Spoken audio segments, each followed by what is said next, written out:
नमस्कार दर्शक हो, मी आहे काजल आणि तुम्ही पाहतात नागपूर समय मराठी बुलेटिन।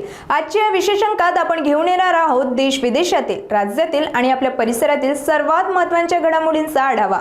राजकारण, समाज, आरोग्य, संस्कृती, मनोरंजन आणि अनेक महत्त्वाच्या क्षेत्रातील ताज्या आणि ठळक बातम्या तुमच्या समोर मांडणार आहोत। तर मग वेळ न घालवता सुरू करूया आजच्या महत्त्वाच्या बातम्यांसोबत।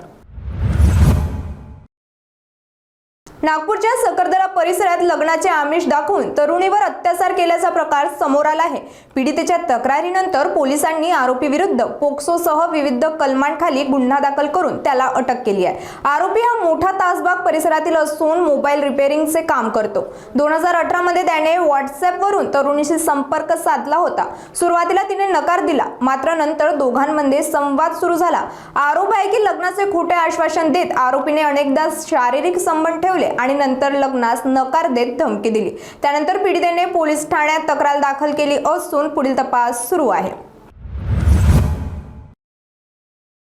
अजनी पोलीस ठाण्याच्या हद्दीत अल्पवयीन मुलीवर अत्याचार प्रकरणात पोलिसांनी कारवाई केली असून या प्रकरणाचे वृत्तांकन पोलीस प्रशासनाच्या परवानगीने करण्यात येत आहे। पीडितेच्या तक्रारीवरून आरोपी विरोधात बलात्कार तसेच पोक्सो कायद्यान्वये गुन्हा दाखल करून त्याला अटक करण्यात आली आहे। या प्रकरणी पुढील तपास सुरू आहे।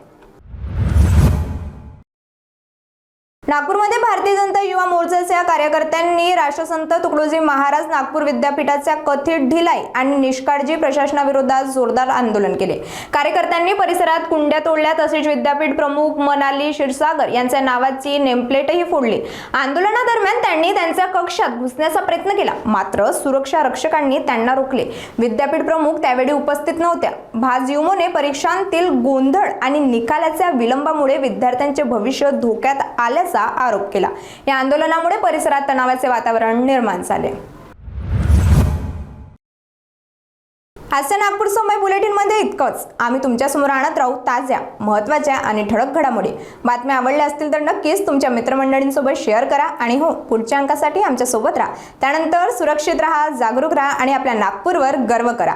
मी आहे काजल आणि तुम्ही पाहत होतात नागपूर समय। धन्यवाद।